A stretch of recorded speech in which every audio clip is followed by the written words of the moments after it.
ఆశ్చర్యకరమైన రీతిలో విజయాలు మనం పొందుకోవాలంటే దానికి విరుగుడు ఉపవాస ప్రార్థన. ఈరోజు నువ్వు వచ్చి ఎక్కడైతే కూర్చున్నావో ఆ ప్రార్థన బహు బలమైనదని, బహు ఘనమైనదని, బహు శక్తివంతమైనదని, అది కార్యములు చేసే ప్రార్థన అని ప్రభు నీతో మాట్లాడుతున్నాడు. You are not wasting your time my brother. నీ సమయాన్ని నువ్వు వృధా చేయడం లేదు, నీ సమయాన్ని కరెక్ట్ రీతిలో నువ్వు సద్వినియోగపరుచుకుంటున్నావు ఈరోజు. ఆమేన్.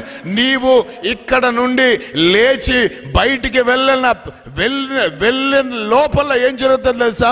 గొప్ప జవాబును నువ్వు చూడబోతున్నావు, ఆశ్చర్య కార్యాలను చూడబోతున్నావు, అద్భుతమైన కార్యాలు చూడబోతున్నావు. ప్రవచనాత్మకంగా చెప్తున్నాను, అద్భుతాలు నీ కొరకు ఎదురు చూస్తున్నాయి దేవుని బిడ్డ, నీ కోసం ఎదురు చూస్తున్నాయి. That is the thing is going to happen when you fast and pray in the presence of God. ఎప్పుడైతే ఉపవాసం ఉండి ప్రార్థన చేస్తావో,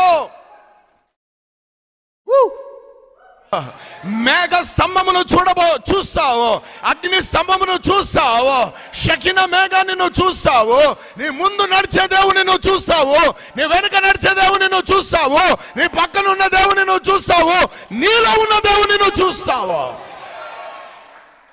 ఇక్కడగా మనుష్య కుమారుడైన ప్రత్యక్షమైన వారిని చూస్తావు. ఆమేన్.